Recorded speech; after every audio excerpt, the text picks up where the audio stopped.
ఫలానా చోటుకి వెళ్ళి ఓ పని చేసుకుని రమ్మన్నాం, కరెంటు బిల్లు కట్టి రమ్మన్నాం.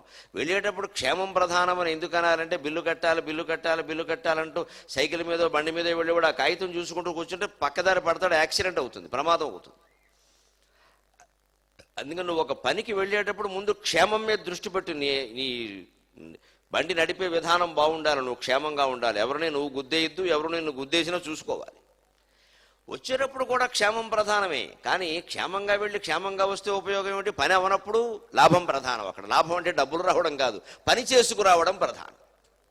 ఎందుకు వెళ్ళాం బయటికి? ఏదో పని మీదే కదా. వెళ్ళేటప్పుడు క్షేమం మీద దృష్టి పెట్టు, వచ్చేటప్పుడు పని అయిందా లేదా. మరి అవనప్పుడు ఎందుకండి వెళ్ళడం రావడం? ఇంటికి అంత దూరం వెళ్ళొచ్చి 10 కిలోమీటర్లు నేను వెళ్ళాను వచ్చాను, ఏం పని అవ్వలేదంటే ఇంకెందుకు, ఎలాగోలా అయ్యే ప్రయత్నం చేయాలి. హనుమంతుణ్ణి రాముడు ఉంగరం ఇచ్చి పంపించింది సీతాదేవి అన్వేషణ ఖచ్చితంగా చేస్తాడు, ఆవిడ చేతిలో ఈ ఉంగరం పెడతాడు, నాకు శుభవార్త చెబుతాడనే నమ్మకంతోనే చెప్పాడు తప్పితే ఎవరో ఒకరిని పంపిద్దాం ఏదో ఒకటి చేద్దామంటే ఎంతమందికి ఎన్ని ఉంగరాలు ఇస్తారు? సుగ్రీవుడు 10 కోట్ల మందిని పంపించాడు, 10 కోట్ల ఉంగరాలు రాముడి దగ్గర ఎక్కడున్నా ఇవ్వడానికి. ఏమైనా జెరాక్స్ కాపీ తీసిస్తారా అన్ని ఉంగరాలని? లేదా డూప్లికేట్ ఉంగరాలు తయారు చేస్తారా? ఇంతమంది ఉంటే హనుమంతుడికే ఎందుకు ఉంగరం ఇచ్చాడండి ఆయన? ఆశ్చర్యం కదా. పోనీ హనుమంతుడు ఏమైనా పూర్వం పరిచయం ఉన్న మనిషి? ఆ కిష్కింధకాండలో ఆ ఋష్యమూక పర్వతం దగ్గరికి ప్రవేశించే వరకు హనుమంతుడు ఎవరో ఆయనకి తెలియదు, రాముడు ఎవరో హనుమంతుడికి తెలియదు. ఒక్కొక్క మనిషి చదువుకున్న విధానం, పనిచేస్తున్న విధానం, నడుస్తున్న విధానం, ప్రవర్తిస్తున్న విధానం చూస్తే పెద్దవాళ్ళకి ఆ నమ్మకం కలుగుతుంది. రాముడికి ఆ నమ్మకం కలిగింది ఆ 10-15 రోజుల్లో. ఆ 10-15 రోజులు వెనక్కలేదు, మీకు 3-4 నెలలు గడిచింది అక్కడ. కిష్కింధకాండ మొత్తం రామాయణంలో 8 నెలల కథ. దానికి లెక్క ఉంది. రామాయణం ఏ కథ ఏ కాండ ఎన్ని రోజులు జరిగింది. బాలకాండ మొత్తం 12 సంవత్సరాలు జరిగింది. అయోధ్యకాండ మొత్తం 13 సంవత్సరాల 10 రోజులు జరిగింది. రోజులు సహా లెక్క ఉంది.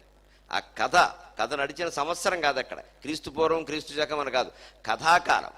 అయోధ్యకాండ మొత్తం 13 సంవత్సరాల 10 రోజులు జరిగింది. అరణ్యకాండ మొత్తం 14 సంవత్సరాలకు తక్కువగా 13.5 సంవత్సరాలు జరిగింది. కిష్కింధకాండ మొత్తం 8 నెలలు జరిగింది.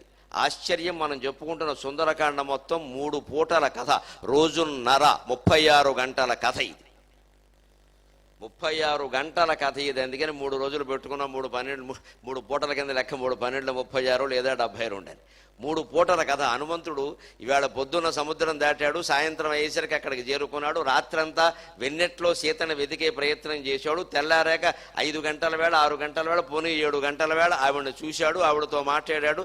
తర్వాత అశోకవనం ధ్వంసం చేశాడు. 10 గంటలకి రాజ్యసభలో ప్రవేశపెట్టారు.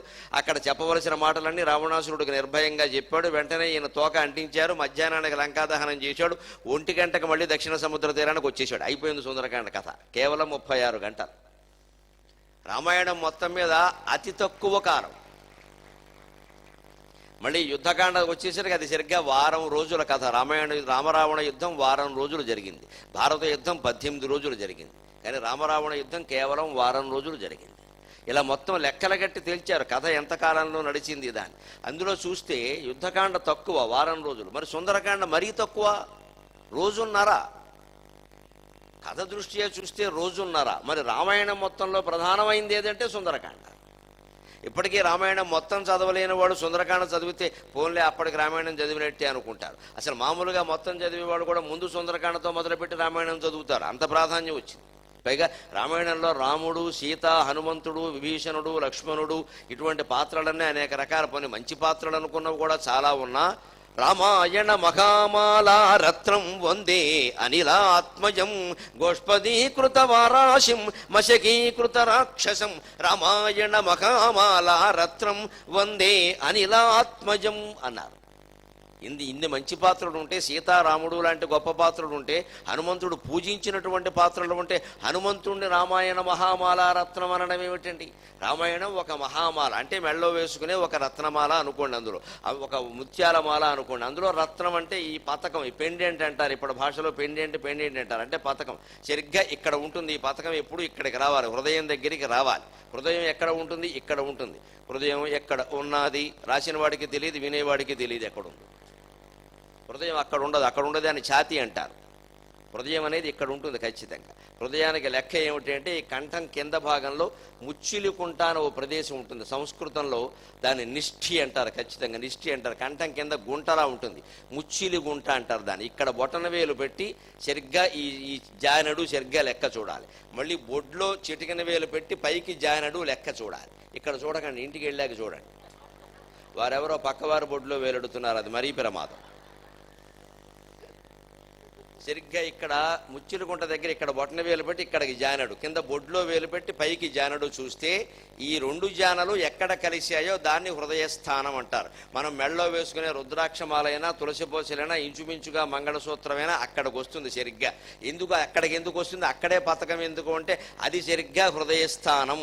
అక్కడ ఆ హృదయంలోనే పరమాత్మ ఉంటాడు ఖచ్చితంగా. పద్మకోశ ప్రతి ఏకాశుకం హృదయం చాప్యధోముఖం అధో నిష్ఠ్యా వితస్థ్యాంతే నాభ్యాము పరితిష్టతి జ్వాలమాలాకులం భాతి విశ్వస్యాయతనం మహతు సంతతగుం శిలాభిస్తు లంబత్యాకోశ సన్నిభం తస్యాంతే సుశిరగుం సూక్ష్మం తస్మిన్ సర్వం ప్రతిష్ఠితం తస్య మధ్యే మహానగ్ని విశ్వార్చిర్విశ్వతోముఖః సోగ్రభుగ్విభజన్ తిష్టన్నాకారమజరః కవిః తిర్యగోర్ధ్వం అధశాయీ రశ్మయస్తస్య సంతత సంతాపయతి స్వం దేహం ఆపాదతలమస్తకః తే వహ్నిశిఖ అనీయోర్ధ్వా వ్యవస్థిత నీలతో యదమధ్యస్తాద్విద్యుల్లేఖేవ భాస్వర నీవారశోకవత్తన్వి పీతాభాస్వత్యనూపమా తస్యాశిఖాయా మధ్యే పరమాత్మా వ్యవస్థితః స బ్రహ్మ స శివః స హరిః సేంద్రః సోక్షరః పరమస్వరాటు.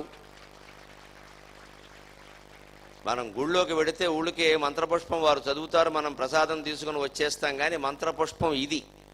ఆ మంత్రపుష్పంలో ఉన్న అర్థం ఏమిటంటే నీ హృదయం కిందికి వేలాడుతున్న తామర పువ్వులా ఉందయ్యా, దానికి ఒక మధ్యస్థానం ఉందయ్యా. తస్యాంతే సుషిరగుం సూక్ష్మం తస్మిన్ సర్వం ప్రతిష్ఠితం. ఆ హృదయస్థానంలో సుషిరగుం సూక్ష్మం, చాలా సూక్ష్మమైనటువంటి ఒక రంధ్రం ఉందయ్యా. అక్కడ ఒక తేజస్సు నిరంతరం ప్రకాశిస్తూ ఉంటుందయ్యా. అదే స్వం ఆపాదతల మస్తక సంతాపయతి స్వం దేహం ఆపాదతల మస్తక. శరీరంలో ఉండే 72,000 నాడులకి అవసరమైనటువంటి తేజస్సుని చైతన్యాన్ని అందించేటువంటి పదార్థం అదేనయ్యా. స బ్రహ్మ స శివః స హరిః సేంద్రః. అదే బ్రహ్మ, అదే విష్ణువు, అదే శివుడు, అదే రుద్రుడు, అదే ఇంద్రుడు, అదే ఈ సమస్త ప్రపంచం. దాన్ని నువ్వు పట్టుకోగలిగితే మొత్తం విశ్వమంతా నీ చేతుల్లో ఉన్నట్టే. విశ్వం విష్ణువు అని కేవలం మంత్రపుష్పంలో చెబుతున్నారు. మనం గుళ్ళో కడుతున్నాం, దండం పెట్టుకుని వచ్చేస్తున్నాం, వాళ్ళు ఏదో చదువుతున్నారు, మనకు అర్థం కావట్లా, మన కోరికలు తీరయ్యా అని ఆలోచించుకుంటున్నాం తప్పితే ఈ విషయం ఆలోచించట్లా. అందుకే నిన్న చెప్పాను నేను, 3 ప్రదక్షిణాలు చేశాక లోపలికి వెళ్ళాక ఆత్మ ప్రదక్షిణం చేయమని చెబుతారు పూజారి గారు. ఎందుకు అంటే 3 ప్రదక్షిణాల్లో ముందు తమోగుణం, రజోగుణం, సత్వగుణం వదిలేయాలి. అప్పుడు లోపలికి పెడితే గుణాతీతుడైనటువంటి రామచంద్రమూర్తి కనపడతాడు. అప్పుడు ఏం చెబుతారు, ఆత్మ ప్రదక్షిణం చేయ. గుళ్ళో విగ్రహం రూపంలోనే కనపడతాడు, అక్కడ కూర్చుంటే ఉపయోగమే లేదు, కొబ్బరికాయ చెక్కలు మిగులుతాయి చివరికి. గుడి అనేది గుండెల్లో ఉన్న దేవుణ్ణి పట్టుకోవడానికి గుడి అనేది అభ్యాస కేంద్రం. అంతేగాని గుళ్ళోకి ఎడితేనే మోక్షం ఉంటే నమశివాయ, అంతకంటే అజ్ఞానం ఇంకోటి లేదు. ముఖమాటం లేకుండా మాట్లాడతాను నేను. గుళ్ళో 100 సార్లు తిరిగినా, రోజు గుళ్ళోకి వెళ్ళినా, చెవుల నిండా పూలెట్టుకున్నా అదేమీ కలిసి వచ్చే వ్యవహారం కాదు. అది కేవలం అభ్యాస కేంద్రం. పక్కాగా చెప్పాలంటే కోచింగ్ సెంటర్. కోచింగ్ సెంటర్లో శిక్షణ పొందుతాం ఎందుకు, తర్వాత ఎక్కడో ఉద్యోగం చేయడానికి. అంతేగాని కోచింగ్ సెంటర్లోనే ఉద్యోగం అంటే ఎలాగా, ఎంతమందికి ఇస్తాడని ఉద్యోగం? గుడి అనేది అభ్యాస కేంద్రం. ఈ గుండెల్లో ఉన్న దేవుణ్ణి పట్టుకోవడానికి గుడి ఒక అభ్యాస కేంద్రం. మనకి దురదృష్టవశాత్తు ఆధ్యాత్మికమైనటువంటి వాతావరణం, భక్తి ఎలా వ్యాపించింది అంటే గుళ్ళోకి ఎడితే చాలు, గుళ్ళో అడుగు పెడితే చాలు, 3 సార్లు ప్రదక్షిణం చేస్తే చాలు, ఇక ఆ దేవుడికి ఎన్నిసార్లు, ఈ దేవుడికి ఎన్నిసార్లు. ఇంతమంది దేవుళ్ళు లేరండి అజ్ఞానం. కానీ ఉన్నది ఒకే ఒక భగవత్ శక్తి. దాన్ని వేళ మనం సుందరకాండ రూపంలో రాముడు, సీత, హనుమంతుడు అనే దేవతల రూపంలో చెప్పుకుంటున్నాం. రేపొద్దున ఇంకో చోట కాళహస్తి మహత్యం చెప్పమంటే శివుడు గురించి మాట్లాడుకుంటాం, అదే శక్తి. ఇంకో చోట భాగవతం మీద మాట్లాడారంటే ఇదే శక్తిని కృష్ణుడిగా వర్ణిస్తామమ్మా. ఉన్నది ఒకటే, ఉన్నది ఒకటే అని పైగా వేదం ఏం చెబుతోంది అంటే ఉన్నది ఒకటే కాదయా, ఆ ఉన్నది నువ్వే, తత్వమసి. అది నువ్వే అవుతున్నావు, తత్వం అసి. తెలిస్తే తత్వమసి, తెలియకపోతే తత్వం అసి. మనకు అర్థం కాదు. ఎందుకంటే మనవ దేవుడు ఏమిటి పిచ్చి మాట. మనం దేవుడు ఎలా అవుతాం? మనం అనేది మర్చిపోతే అవుతామమ్మా అనుమానంలా. మనం ఏమనుకుంటున్నాం? మనం నేనంటే గరికపాటి నరసింహరావు, నేనంటే ఓ కులానికి చెందినవాడు, నేనంటే ఓ ప్రాంతానికి చెందినవాడు, నేనంటే ఒక మొగాడు అనుకుంటున్నాం. ఇవన్నీ శరీరానికి సంబంధించినవి. ఈ కార్యక్రమానికి రాగానే నాకు ఇక్కడ ఒకటి దగ్గరించారు బ్యాడ్జీ అని. అంటే ఇది ఎందుకోసం? ఇక్కడికి వచ్చిన నేను చీఫ్ గెస్ట్, ఇది ఒక్కటి లేదనుకోండి, మామూలుగా నేను ప్యాంటు చొక్కా వేసుకుని అక్కడ కూర్చున్నాను అనుకోండి, ఓ పెద్ద మనిషి వచ్చి ఏమండి కాదు మంచినీళ్ళు కావాలి ఎక్కడ ఉన్నాయని అడుగుతాడు. ఈ బ్యాడ్జీ ఉందనుకోండి, నన్ను అడగడు, ఏదో తగిలించారు, ఈయన ఏదో చీఫ్ గెస్ట్లో ఉన్నాడు, ఈయన అడిగితే బాగుండదు అనుకుంటాడు. అంతే, అందుకోసం తగిలించారు. ముఖ్యంగా వచ్చిన వాళ్ళకే తగిలిస్తారు. వచ్చిన వాళ్ళందరికీ గుచ్చుతారా ఇవన్నీ? పైగా గుండెల్లో గుచ్చుతారు దగ్గరికి వచ్చి. అందరికీ గుచ్చరుగా. దీని ఉద్దేశం ఏమిటి? ఈయన ప్రత్యేకమైన మనిషి, దీని ఉద్దేశమే అది అని గుర్తించమనే కదా. అలాగే ఈ లోకంలోకి రాగానే భగవంతుడు మనకి తగిలించిన బ్యాడ్జీ ఈ శరీరం. వీడు ఒక మనిషిని గుర్తించండి, వీడికో కులం ప్రాంతం ఉన్నాయి, వీడికో మగతనం ఆడతనం ఉన్నాయి, అంతే. ఈ కార్యక్రమం అయిపోగానే ఈ బ్యాడ్జీ తీసేస్తాం కదా. జీవితం అయిపోగానే ఈ శరీరం కూడా తీసేయాలి. అది నువ్వు కాదు, అది తగిలించిన బ్యాడ్జీ. ఇంకా బ్యాడ్జీ సరిగ్గా చెప్పాలంటే దాని పేరే బ్యాడ్జీ. It's not good, it is very బ్యాడ్జీ, అంతే అయిపోయింది. ఈ శరీరం నేననే విషయాన్ని మర్చిపోతే తప్ప ఆధ్యాత్మికతలో ఆలు కూడా అర్థం కావు. అప్పుడు సబ్రహ్మ శశి వత్సకరిస్యేంద్రస్సోక్షర పరమస్వరాట్. ఆ గుండెల్లో ఉండేటువంటి సూక్ష్మమైన తేజస్సే బ్రహ్మ, విష్ణువు, ఇంద్రుడు అనేటువంటిది ఏమిటో అర్థమైతే అదే నువ్వు అని కూడా అర్థం అవుతుంది. అందుకే గుళ్ళో ఆత్మ ప్రదక్షిణ నమస్కారాన్ని సమర్పయామి. ఇంతవరకు నా చుట్టూ తిరిగావు, బాగానే ఉంది, ఇక నుంచి నీ చుట్టూ తిరగమంటాడు ఆయన. నీ శరీరం చుట్టూ నువ్వు తిరిగి నీ శరీరంలో నాడులేమిటో, నాభిస్థానం ఏమిటో, 6 చక్రాలు ఏమిటో, ఈ ఆజ్ఞాచక్రం ఏమిటో, ఈ కనుబొమ్మలు ఏమిటో, ఇక్కడ తిలకం బొట్టు పెట్టుకోవడం ఏమిటో, దాని ఉద్దేశం ఏమిటో, ఇవేవి తెలుసుకోకపోతే జరిగేదేమీ లేదయ్యా. ఊరికే బొట్టు పెట్టినంత మాత్రానే మోక్షం వస్తుందంటే అలాగా? ఇది తెలుసుకోవాలి. అందుకే రామాయణ మహామాల రత్నం 3 పూటలలో ముగిసిపోయినటువంటి కథ మధ్యలో ముఖ్యం ఎందుకయింది? అలాగే మధ్యలో ప్రవేశించిన పాత్ర హనుమంతుడు రామాయణం మొత్తంలో రత్నం ఎందుకయ్యాడు? ఈ దండ మొత్తంలో ఇది రత్నమే కదండి. ఎందుకంటే ఇక్కడ మనం అద్దంలో చూసుకున్నప్పుడల్లా ఇది చూసుకోగానే కనపడుతుంది, అందులో ఇది హృదయస్థానం కదా. ఇక్కడ మనం ఈ కొలికిపోస అంటారు, దీన్ని కొలికిపోస ఉంది కదా, దీన్ని చేరుకుందుకు మనం చేసిన ప్రయత్నం ఏమిటి? 24 గంటలు గడిచిపోయింది. నిన్న వేసుకున్నాం ఈ దండ, మళ్ళీ ఈవేళ స్నానం చేసాం, మళ్ళీ వేసుకున్నాం. రోజు వేసుకోవడమేనా, ఇంకేదైనా ఉందా? ఇక్కడ చేరుకుందుకు మనం చేసే ప్రయత్నం ఏదైనా ఉందా? ఇంకా మామూలుగా ఉంది, ఇంకా దీనికి బంగారం పెడితే బాగుండు, దీనికి ఇంకా రత్నాలు పెడితే బాగుండు, ఆయన ఎవరో ఇంకా రత్నాలది వేసుకొచ్చాడు, ఆయన ఇంకా లావు పూసలు వేశాడు, నేను కూడా అది వేస్తే బాగుండు. ఏమిటి ఉపయోగం? ఏమిటి? ఆయన లావుగా ఉన్నాడు, మనము లావుగా ఉన్నాం. ఇవే మనకు పోలికలు ఎంతసేపు. అది మానేసి ఇది వేసుకున్నాం. ఈ స్థానాన్ని చేరుకుందుకు మనం చేసే ప్రయత్నం ఏమిటి? అదే సుందరకాండ, అదే సర్వకార్య సాధన. అది ఈవేళ విద్యార్థులకి ప్రత్యేకంగా ఎందుకు చెప్పవలసి వస్తుంది? పెద్దవాళ్ళందరికీ తెలుసున్నదే, వాళ్ళకి చెప్పగలిగినంత వాడిని కాదు నేను. కానీ విద్యార్థుల కోసం, నా పిల్లల వయస్సు వాళ్ళు కాబట్టి ఎందుకు చెప్పవలసి వస్తుంది అంటే, 30 ఏళ్లుగా వ్యాపించినటువంటి విద్యా విధానం ఎలా ఉంది అంటే, మార్కులు ముఖ్యం, మార్కులు ముఖ్యం, మార్కులు ముఖ్యం. నువ్వు ర్యాంకు తెచ్చుకోవడం ముఖ్యం, నువ్వు ర్యాంకు తెచ్చుకోవడం ముఖ్యం. చదువు ఎందుకు అని ఏ పిల్లవాడిని అడిగినా, ఏ అమ్మాయిని అడిగినా, నువ్వు ఉద్యోగం కోసం, మంచి జాబ్ రావాలి కదండి, మంచి జాబ్ రావాలి కదండి. మంచి జాబ్ ఎందుకయ్యా? బాగా సంపాదించుకోవాలి కదండి. బాగా సంపాదన ఎందుకయ్యా? సుఖపడాలి కదండి. సుఖం ఎందుకయ్యా అని అడగండి, నో రిప్లై. అసలు సుఖం ఏమిటయ్యా అని అడగండి. సుఖం ఏమిటి ఎవరైనా చెప్పండి చూద్దాం. సుఖం అంటే ఏమిటో చెప్పలేమండి. ఆ కాలానికి ఇప్పటికిప్పుడు మనకేదో కాస్త ఉక్కబోస్తుంది అనుకోండి, అబ్బాయి ఉక్కబోసేస్తోంది, ఏసీ ఉంటే బాగుండు. వెంటనే ఎవరైనా ఏసీ ఆన్ చేయగానే అమ్మయ్య ప్రాణం సుఖంగా ఉంది. కాసేపటికి 20లో పెట్టాం ఏసీ, అది కాస్త పెరిగిందనుకోండి, చలి వేసి వస్తుంది అంటే దుఃఖం వచ్చిందిగా వెంటనే. అంటే నీ ఏసీ సుఖం ఎంతసేపు? కొద్దిసేపు. అందుకే తెలుగు భాష ఎంత గొప్పదో గమనించండి విద్యార్థులు. సుఖం, దుఃఖం రెండిట్లోనూ ఖం ఉంది. ఖం అంటే ఆకాశం, ఆకాశం, గగనం, శూన్యం. ఉన్నది శూన్యం అయ్యా. నువ్వు సు అనుకుంటే సుఖం, దు అనుకుంటే దుఃఖం. అంతకంటే ఎలా? నువ్వు అనుకోవడాన్ని బట్టి ఉంది అది. నువ్వు ఏదనుకుంటే అది సుఖమా దుఃఖమా అంటే ఎవరు చెబుతారు? నువ్వు అనుకోవడాన్ని బట్టి ఉంటుంది అది. ఉన్నది అక్కడ సుఖం, దుఃఖం రెండిట్లోనే ఉన్నది ఖం. ఖం అంటే ఖం ఆకాశం, సురవర్త్మఖం. ఆకాశం, గగనం, శూన్యం, సురవర్త్మఖం అంటారు. ఆకాశము, గగనము, శూన్యము, దేవమార్గము, ఖం అంటే ఆకాశం, కాబట్టి ఖగం అంటే పక్షి, ఖే గచ్చతి ఇది ఖగహ అంటారు, ఆకాశంలో గమనించేది కాబట్టి పక్షి. ఖం అంటే ఆకాశమైనప్పుడు, ఆకాశం శూన్యమని అందరికీ తెలిసినప్పుడు సుఖం దుఃఖం రెండూ శూన్యమని అర్థం కావట్లేదా తల్లి? ఆ మాటల్లో చూస్తుంటే నువ్వు సూచేరిస్తే సుఖమైంది, దూచేరిస్తే దుఃఖమైంది, అంటే చేర్చడం నీ చేతుల్లోనే ఉంది. ఏం చేస్తావో చేసుకో, నీ జీవితాన్ని సుఖం చేసుకుంటావో దుఃఖం చేసుకుంటావు. ఇది అర్థమైతే సుఖ దుఃఖాలకు అతీతంగా బతకగలుగుతామండి. మనం అనుకునే సుఖాలు శాశ్వతం కాదు, అలాగే దుఃఖాలు కూడా శాశ్వతం కాదు. చాలామంది కష్టాలకి చెలించిపోతారు. అనారోగ్యం వచ్చిందండి, పిల్లకేమో పెళ్ళి అవ్వట్లేదండి, పిల్లాడికేమో ఉద్యోగం రావట్లేదండి, ఈ లోపే తల్లికి అనారోగ్యం వచ్చిందండి, ఏమో చర్మం అంతా పొట్టు పొట్టులా రాలిపోతుందండి, స్కిన్ క్యాన్సర్ ఏమో అని అనుమానంగా ఉందండి, ఒక్కసారే కష్టాలన్నీ దాడి చేస్తున్నాయండి అనుకుంటాం కదా మనం. మీరు గమనించండి, కష్టాలు ఆర్టీసీ బస్సులు లాంటివి. వస్తే రోజుకు అప్పుడే 10 వస్తాయి ఓసారే, లేకపోతే సాయంత్రం వరకు బస్సు ఉండదు. ఆర్టీసీ బస్సు అర్థమైతే కష్టాలు అర్థమవుతాయి. కష్టాలు ఆర్టీసీ బస్సులు లాంటివి. మీరు నిలబడండి, గాజువాక కడదామని విశాఖపట్నం ప్రాంతంలో సిటీ బస్సుకు ఓసారే వచ్చేస్తాయి, ఓ 10. ఏది ఎక్కాలో కూడా తెలియదు. మనం ఇంకా మంచిదని చూస్తాం, ఒక అరగంట చూస్తాం, బస్సు నుండి వెళ్ళిపోయి ఇంకా మంచిది ఉండదు, కూర్చోవడమే అక్కడ. ఇంకా గాజు వాక్కే, నడిచెళ్ళమే, WALకే, గాజు వాకా ఉండదు, ఇంకా వాక్కే. ఎందుకని వచ్చిన బస్సు అలా వదిలేశాం. ఓసారి 10 వస్తాయండి, ఓసారి వస్తే ఆశ్చర్యం, ఇన్ని వస్తున్నాయి ఏమిటి అనుకుంటాం. మళ్ళీ సాయంత్రం వరకు బస్సు ఉండదు, కష్టాలంతే. ఓసారే 10 వస్తాయి, లేకపోతే మళ్ళీ తర్వాత రావంటే అర్థం ఏమిటంటే మీరు గమనించండి, భయపడక్కల. కష్టాల ఆర్టీసీ బస్సులు లాంటివి. 10 బస్సులు వచ్చినా సరే వచ్చిన ప్రతి బస్సు 5 నిమిషాల్లోగా వెళ్ళిపోతుందండి. లేకపోతే స్టాండ్లో ఉంటే ఊరుకోరండి, వెంటనే మేనేజర్ వచ్చి నువ్వు బస్సుది, వాడు పెట్టుకోవాలి కదా బస్సు అంటాడు. ఎందుకంటే గాజువాక వెళ్ళడానికి ఒకటే ప్లాట్ఫారం ఉంటుంది, ఎక్కడ పడితే అక్కడ బస్సులు ఆపు చేస్తే డిపో మేనేజర్ ఊరుకోడు. ఇక్కడ ఆపాలని లెక్క ఉంటుంది కదా, అక్కడికి వస్తాయి. అంటే బస్సు స్టాండ్లోకి వచ్చింది అంటే అర్థం ఏమిటంటే వెళ్ళిపోవడానికే వచ్చింది. రాని బస్సు డిపోలో ఉంటుంది, స్టాండ్లోకి రాదు. స్టాండ్లోకి వచ్చింది అంటే వెళ్ళిపోవడానికి వచ్చింది.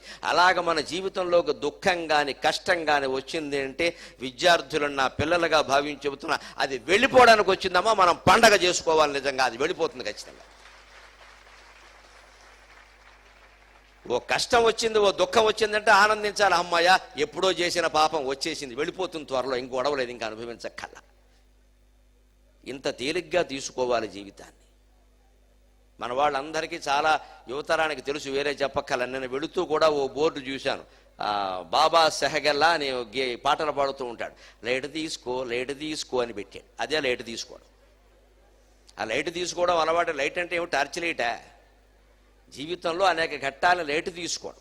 మన వాళ్ళు ఏం చేస్తున్నారు? లైట్ తీసుకోవాలి. దేన్ని లైట్గా తీసుకోవాలి? దేన్ని? జీవితంలో వచ్చే దుఃఖాలని, కష్టాలని, సమస్యల్ని తేలిగ్గా తీసుకోవాలి, కానీ చదువుని దాన్ని తేలిగ్గా తీసుకోకూడదు. చదువు గట్టిగానే చదవాలి. లైట్ తీసుకో, ఫెయిల్ అయినా ఒకటే, పాస్ అయినా ఒకటే అని అర్థం కాదు. అలా చెప్పకూడదు దాన్ని. అక్కడ పనికిరాదు వేదాంతం. కష్టపడే చోట పూర్తిగా కష్టపడాలి, కానీ ఫలితం ఎలా ఉన్నప్పటికీ తేలిగ్గా తీసుకోవాలి. అదే భగవద్గీత. కర్మణ్యేవాధికారస్తే మా ఫలేషు కదాచన మా కర్మఫల హేతుర్భూకు మాతే సంగోస్త్వకర్మణి. కర్మణ్యేవ అధికార తే. అధికారం అంటే ఇప్పుడు రాజకీయంలో మాట్లాడుకునే పవర్ కాదు, అధికారం కాదు. పూర్వకాల భాషలో, సంస్కృతంలో, భగవద్గీతలో, భారతంలో, రామాయణంలో అధికారం అంటే బాధ్యత, రెస్పాన్సిబిలిటీ. ఎందుకంటే పూర్వం రాజులు అధికారాన్ని అనుభవించారంటే బాధ్యతగా ఉన్నారు, ఇప్పుడు అధికారం అనుభవిస్తున్నారు, బాధ్యతగా లేరు. అప్పుడు అధికారం అంటే అర్థమే బాధ్యత. కర్మణ్యేవాధికారస్తే అంటే పని చెయ్యడమే నీ బాధ్యత, అంతవరకు చెయ్యి. దాని గురించిన ఫలితాన్ని గురించిన చింత వద్దు. అంటే ఇది రావాలి అది రావాలని ఆశించకు. వచ్చేది వస్తుంది, ఎలాగో. ఎందుకు రాదండి? వచ్చేది వస్తుంది, దాని గురించిన చింత వద్దు. అందుకని ఆ కష్టాలు దుఃఖాలు అన్నిటినీ, వచ్చే ఆటంకాలు అన్నిటినీ తేలిగ్గా తీసుకుని ఎలా ఎదుర్కోవాలో ఇవాల్టి సుందరకాండ కథాభాగంలో మనం చెప్పుకుంటాం. యువతరం ప్రత్యేకంగా గమనించండి. వచ్చే ఆటంకాలు మనకి జీవితంలో 3 రకాలుగా ఉంటాయని నిన్న చెప్పాను. సాత్విక ఆటంకం, రాజస ఆటంకం, తామస ఆటంకం. ఈ 3 ఆటంకాలని ఎలా ఎదుర్కోవాలి? ఈ గుండెల్లో ఉండేటువంటి దేవుణ్ణి, పతక స్థానంలో ఉన్నవాడిని ఎలా పట్టుకోవాలి? మన శరీరంలోనే ఉన్నటువంటి దేవుణ్ణి ఎలా పట్టుకోవాలి? దానికి దేవాలయాన్ని ఎలా ఉపయోగించుకోవాలి? గ్రంథాలను ఎలా ఉపయోగించుకోవాలి? ప్రవచనాలను ఎలా ఉపయోగించుకోవాలి? మన కళాశాలను ఎలా ఉపయోగించుకోవాలి? మన కాపరాన్ని ఎలా వినియోగించుకోవాలి? జీవితం అంతా గుండెల్లో ఉన్న దేవుణ్ణి పట్టుకోవడానికి చేసే సాధన. జీవితం సాధన, భగవంతుడు లక్ష్యం. దురదృష్టవశాత్తు ఈవేళ భగవంతుడే సాధన అయింది, జీవిత భోగాలు లక్ష్యమైన వివేకానందుడు అంటాడు, unfortunately the means has become the end and the end has become the means అంటాడు ఆయన. జీవితం అంతా ఒక సాధన, దేనికంటే ఆత్మజ్ఞానం పొందడానికి, నువ్వు భగవంతుడు అని తెలుసుకోవడానికి. తత్వమసి, అహం బ్రహ్మాస్మి, ఈ రెండు మాటల అర్థం తెలుసుకోవడానికి జీవితం సాధన. జీవితం మొత్తం సాధనే. చదువుకోవడం కాదు, ఉద్యోగం చేయడం, కాపరం చేయడం, మరణించడం సహా జీవితం సాధన. ఆ సాధన మొత్తం దేనికంటే భగవంతుడిని తెలుసుకోవడానికి, తనలోనే ఉన్నాడు భగవంతుడిని తెలుసుకోవడానికి, ఆత్మజ్ఞానం పొందడానికి. మనం ఏం చేశాం? జీవితంలో భోగాలు అనుభవించడానికి భగవంతుడిని సాధన చేసుకున్నాం. గుళ్ళోకి వెళ్ళి నాకు అది ఇయ్యి, ఇది ఇయ్యి, నీ చుట్టూ ఎన్నిసార్లు తిరగమంటావు, ఏ పూజ చేయమంటావు అనగానే మనకు దొరుకుతాడు పూజారో పురోహితుడు. ఆయన చెబుతాడు 108 కొబ్బరికాయలు కొట్టు 216 సార్లు తిరగమని. వెంటనే మొదలెడతాం. పైగా మనకి తీరగానే ఇంకొకటికి చెబుతా, నాకు తీరింది, నువ్వు కూడా వెళ్ళు. మా కుర్రాడికి, మా రెండో అబ్బాయికి ఒక స్నేహితుడు ఉన్నాడు. వాడు ఎప్పుడో ఓసారి మా ఇంటికి వచ్చాడు. రాత్రి పడుకున్నాడు, పొద్దున్నే వెళ్ళిపోవాలన్నాడు. నేనన్నా అంత పొద్దున్నే లేచి వెళ్ళడం ఎందుకయ్యా, కాస్త పొద్దుక్క స్నానం టిఫిన్లు అవి చేసి వెళ్ళండి, ఇద్దరు వెళతారు కదా అన్న. మా అబ్బాయి అన్నాడు, వాడిని వెళ్ళని నాన్నగారు మీకు తెలియదు అన్నాడు. సరే వెళ్ళమన్న. తర్వాత వీడిని అడిగా, ఏమిట్రా అంత తొందరపడుతున్నాడన్న. వాడు ఆంజనేయ స్వామి గుళ్ళో రోజుకు 108 సార్లు ప్రదక్షిణం చేస్తానని మొక్కుకున్నాడండి, ఒక గుళ్ళో, అక్కడికే వెళ్ళాలి అన్నాడు. అంటే నేనన్నాను, మన పక్కన గుడి ఉంది కదరా అన్న. కుదరదండి, ఆ గుళ్ళోనే అన్నాడు. మూర్ఖత్వం వ్యాపించడం అంటే ఇదే. ఆంజనేయ స్వామికి నువ్వు మొక్కుకున్నా, వెంకటేశ్వర స్వామికి మొక్కున్నా, అమ్మవారికి మొక్కున్నా, సాయిబాబాకి మొక్కున్నా, దేవుడు ఒక్కడే కదా. ఏ గుడైతే ఇదో అజ్ఞానం అయితే, మళ్ళీ నేను హయత్ నగర్లో ఆంజనేయ స్వామికి మొక్కుకున్నా, హిమాయత్ నగర్లో ఆంజనేయ స్వామికి కాదు అనడం ఇంకా భయంకరమైన అజ్ఞానం. అక్కడ ఆ నగర్లో ఒక ఆంజనేయుడు, ఈ నగర్లో ఒక ఆంజనేయుడు ఉంటాడా? అలా ఉంటే దేవుడు అవుతాడా అని. అదేమిట్రా, అదేం పద్ధతి అన్న. సరే, అది కాకుండా ఇంకా తర్వాత చెప్పాడు అసలేంది, మీరు ఆశ్చర్యపోతారు. ఇంతకీ ఎందుకు మొక్కుకున్నాడో తెలుసా నాన్నగారు అన్నాడు. ఎందుకురా అన్న. వాడికో గర్ల్ ఫ్రెండ్ ఉందండి, ఎంత ప్రయత్నించినా ఐ లవ్ యూ చెప్పడం లేదు. అది చెబితే 108 ప్రదక్షిణాలు చేస్తే చెబుతుందని ఎవడో చెప్పాడు. వాడు 108 రోజులు తిరగాలంటే 108 తిరగాలి రోజుకి. అందుకోసం తిరుగుతున్నంటే నేను ఆశ్చర్యపోయా. దీనికోసం ఆంజనేయ స్వామిని వెతుక్కోవడం ఏంటి, ఆయన ఘోటక బ్రహ్మచారి కదా అన్నాను నేను. శ్రీకృష్ణుడిని పట్టుకో, వెంకటేశ్వర స్వామిని పట్టుకో, వీడికి ఎవరిని పట్టుకోవాలో కూడా తెలియదు రా అన్నాను నేను. 10 మంది భార్యలు ఉన్నవాడిని పట్టుకోవాలి కానీ girl friend I love you చెప్పాలంటే ఆంజనేయ స్వామిని పట్టుకోవడం ఏంటి? ఆయనకి ఎవరూ చెప్పలేదు, మీకు కూడా చెప్పకుండా చేస్తాడు ఆయన. మన అజ్ఞానం ఎలా ఉంటుందండి, ఉదాహరణ కోసం చెప్పా, కానీ వాస్తవం. మన అజ్ఞానం ఎలా ఉంటుంది. అంత గొప్ప ఆంజనేయ స్వామి నువ్వు ప్రదక్షిణం చేయడం ఎందుకోసం అంటే girl friend I love you చెప్పడం కోసమా? అంత తప్పించిపోతున్నావా? మాకందరికీ ఎవరు ఐ లవ్ యూలు చెప్పలేదా? పెళ్ళిళ్ళు చేసుకోలేదా? కాపరాలయ్యాక ఇప్పుడు ఎందుకు వేదాంతంలో పడ్డామండి? తెలుసును కాబట్టే. ఈ ఐ లవ్ యూ అంత గొప్పగా ఉండదు. తర్వాత ఆవిడ చెబుతుంది, ఇక మనం చెప్పం. పెళ్ళైన మొదటి సంవత్సరం భార్య మాట భర్త వింటాడు ఖచ్చితంగా. చూసుకోండి మీరు ఎక్కడైనా సరే. ఎందుకంటే కొత్త మోజు. మా ఆవిడను కొంగొట్టు తిరుగుతూ ఉంటాడు. ఆ అమ్మాయి పాపం మురిసిపోయి, ఏమిటో మా హస్బెండ్కి నేనంటే, కంగారు పడకమ్మా, కంగారు పడకు, ఏడాది ఆగు, తొందర పడకు, కొత్తలో అలాగే ఉంటారు.